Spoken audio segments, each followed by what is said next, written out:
No! It's still October, and that means more horror game reviews. Ooh. Ah! Put your mask back on! You're horrible!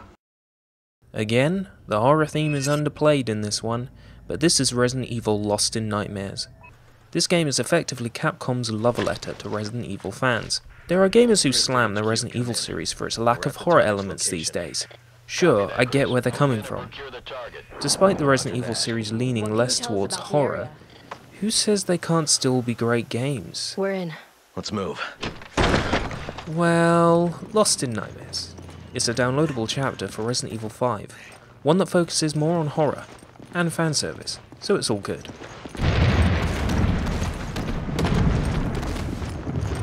Eagle 6 to Nest. Do you read?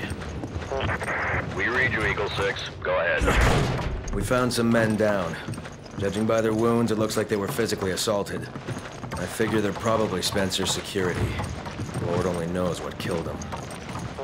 You play as Chris Redfield, and by your side is the voluptuous Jill Valentine. You're in a mansion similar to that of the first Resident Evil, belonging to Oswell Spencer. You might remember him. You traverse the mansion soaking up the rich tapestry of story, which for the first time in a long time is actually gripping. The pace is very different. You breathe in a deep atmosphere. This isn't running through Africa in daytime, this is traipsing through a mansion at night. Traipse being the operative word. I took this very slowly because I wanted to make sure I found everything.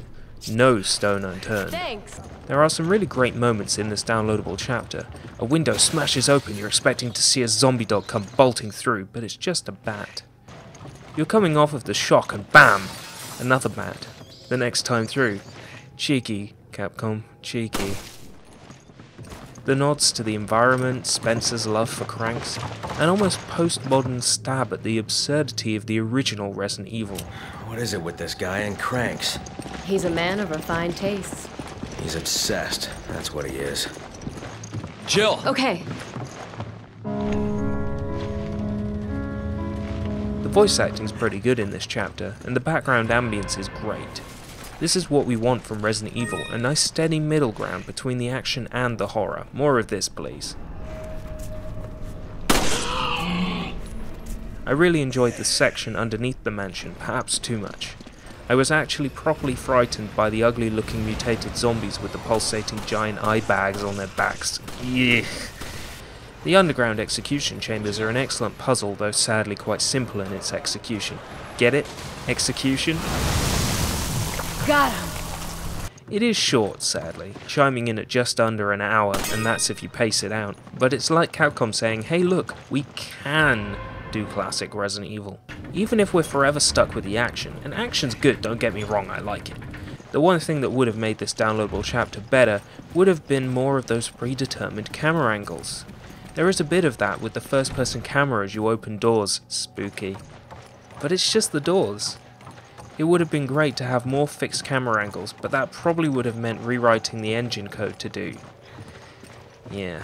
The worst part of this DLC is the battle against Wesker, because he's just copy-pasted from Resident Evil 5's campaign, except this time, you've only got a handgun. It's tough to fend him off. I died a few times there and had got really frustrated by the whole thing. The most irritating part of this battle is the split-second timing of the QTE. You have to press a button, but as soon as your brain registers what button, you're immediately slung to the floor. Boom! A third of your health meter gone. But overall, this chapter really impressed me. It's a shame I waited so long before giving this a playthrough. Lost in Nightmares deserved my time and is a worthwhile addition to Resident Evil 5. Let's finish this.